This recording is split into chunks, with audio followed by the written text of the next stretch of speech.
सुवर्णदीप शिशु किशोर पत्रिकार धनुजात्रा संख्या लोकार्पित। शिशु लेखा ही शिशु मध्य सृजनशीलता सृष्टि करिथाय बोली मत प्रकाश।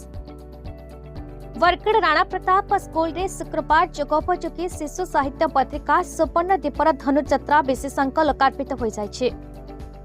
विद्यालय प्रधान शिक्षक सुदीप कुमार राथक अध्यक्षता सुवर्णदीप पत्रिकार संपादक प्रदीप्त भानु महांती संयोजन में अनुष्ठित समारोह में शिशु साहित्यिक गोपीनाथ दंसना मुख्य अतिथि भाव जोगदे शिशुमानक विभिन्न रचनारे ही तांकर सृजनशीलता वृद्धि पाई बोली उल्लेख कर लेखिबा अभ्यास जारी रखिबाकू परामर्श प्रदान करथिले। सम्मानित अतिथि भाव राणा प्रताप स्कूल पुरातन छात्र संसद संपादक सरदार प्रीतम सिंह, विशिष्ट साहित्यिक मनोरंजन मेहर, शिक्षयित्री मीना पंडा, शिक्षक केदारनाथ नेगी प्रमुख उपस्थित रही शिशु साहित्य पत्रिकार उपादेयता विषय विस्तृत आलोचना करथिले। यह अवसर में शिशु साहित्यिक गोपीनाथ दंसना को संबर्धित करा परिशेष में भारतीय शिशु साहित्य संसद सभानेत्री रेणुका भोई धन्यवाद अर्पण करथिले।